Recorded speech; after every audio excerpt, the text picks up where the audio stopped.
Look, I think the big unanswered question about Epstein is, you hear there's been a lot of, people going out and getting him women, young girls.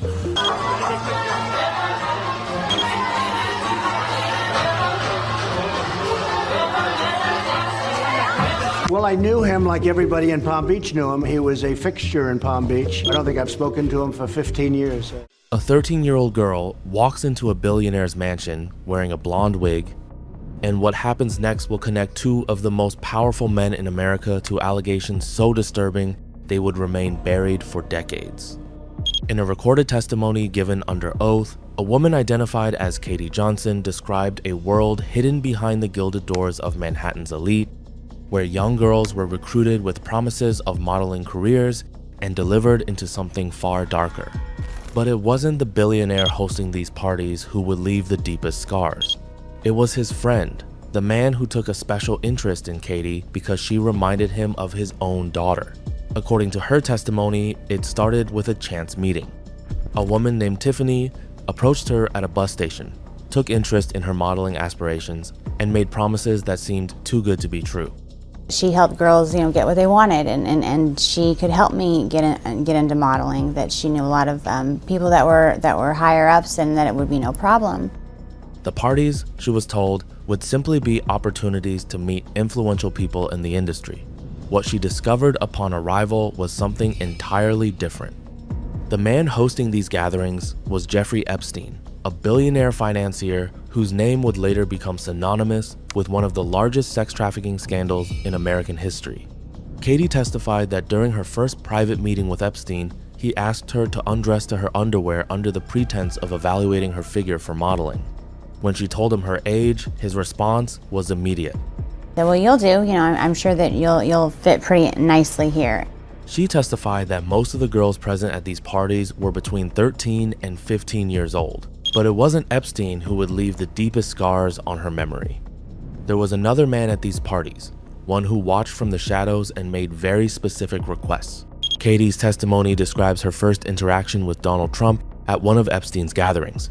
According to her account, Trump was observing from a distance when he requested that she approach him. What followed established a pattern that would repeat itself. She testified that Trump was fastidious about physical contact, requiring protective barriers for any intimate act. No one touches Mr. Trump's penis without a glove. Her recruiter allegedly instructed her during that first encounter. She described a second meeting where she was asked to perform oral sex. When she approached without the expected precautions, she testified that Trump slapped me away and said, "What are you doing? You need to put a condom on," like I was some dirty filters. But according to her testimony, it was Trump's words between these encounters that revealed something deeper about his character. She recalled racist remarks directed at Epstein's Jewish heritage, slurs against Hispanic and Black individuals, and derogatory comments about Arabic people in the wake of the 1993 World Trade Center bombing. Donald Trump was very racist. He said a lot of racist things. Yet, the encounters she had described so far were merely prelude to what she claims happened next. One detail recurred throughout Katie's testimony with disturbing consistency. Trump, she alleged, had developed a fixation on her appearance when she wore a particular blonde wig. The reason he gave for this interest would prove to be among the most unsettling elements of her entire account. He asked about me because I remind him of his daughter. She testified. When her recruiter confirmed Katie's age, Trump's interest only intensified. He knew the first time that he saw me, but he took a liking to me because I looked like his daughter. She described the way he would look at her when she wore that wig. Would say, "Oh man, you look," and it wasn't like "Oh, you remind me of my daughter." It was this sick, evil, you remind me of my daughter. It was just this weird pleasure, sick smile. I don't even want to know what he was thinking about. In one alleged encounter involving a role-play scenario with another young girl, Katie testified that Trump specifically requested she wear the blonde wig again, despite her attempts to avoid it after learning of his fixation. But the worst, according to her testimony, was yet to come, and it would happen in a room where she was tied to a bed with no way to escape. Katie's voice breaks multiple times as she describes what she alleges was her final encounter with Donald Trump. Her recruiter, Tiffany, had approached her about participating in what was described as a fantasy scenario. Despite her reservations, Katie testified that Tiffany assured her it wouldn't get out of hand and that they could stop at any time. And I was basically tied to a bed with pantyhose, and he tied him, and they were so tight it hurt to even lay there. What was supposed to be role play, she alleges, quickly became something else entirely. When she expressed fear and asked to stop, she testified that Trump's demeanor transformed completely. He just turned into this animal. It was like a completely different person. It was like everyone in the room was scared of him. She described screaming, begging him to stop, while Tiffany tried to intervene by telling Trump that Katie was a virgin.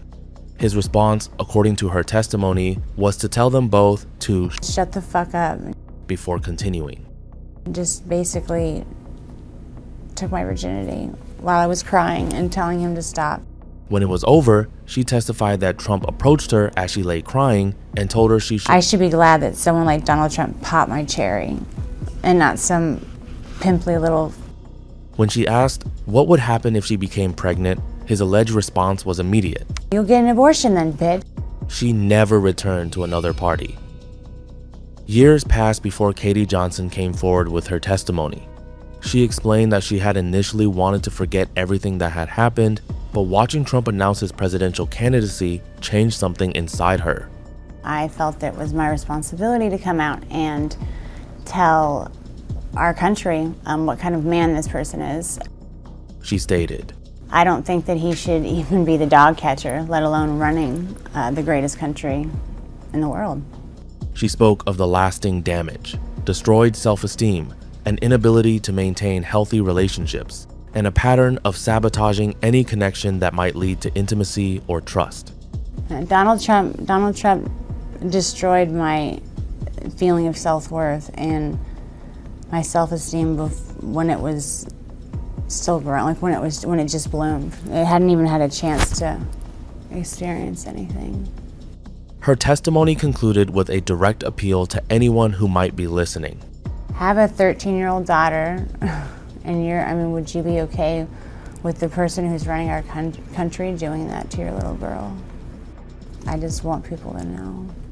I think that I have a faith in our society that will make the right choice.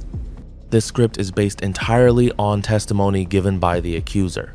These allegations have been disputed and were never proven in court. The case was withdrawn before trial.